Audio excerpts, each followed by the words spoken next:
అందంగా లేదు కదా, ఈ గోడ పడిపోయింది కాబట్టి దీన్ని మళ్ళీ మనం కట్టడం ప్రారంభిద్దామని కట్టే తాపమేశ్వరం చేస్తాడు. మరీ అందంగా దాన్ని బాగా కడతాం.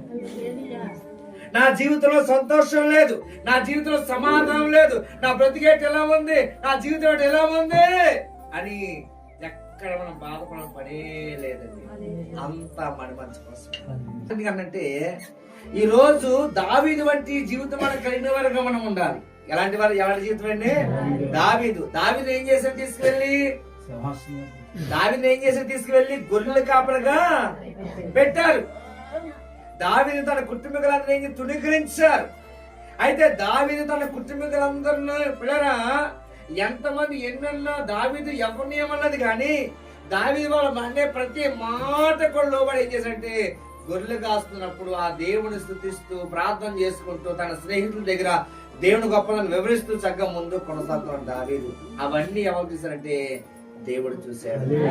రోజు మనల్ని ఎవరన్నా ఏదన్నా అంటే అయ్యో ఏంటి, ఒకవేళ ఎవరైనా మనం తప్పుగా చూస్తే అయ్యో ఏంటి అని మనం ఎక్కడ బాధపడవలసిన పనేమీ లేదు. అంతా మన మంచి. చెప్పండి, అంతా మన మంచి. అయితే మనం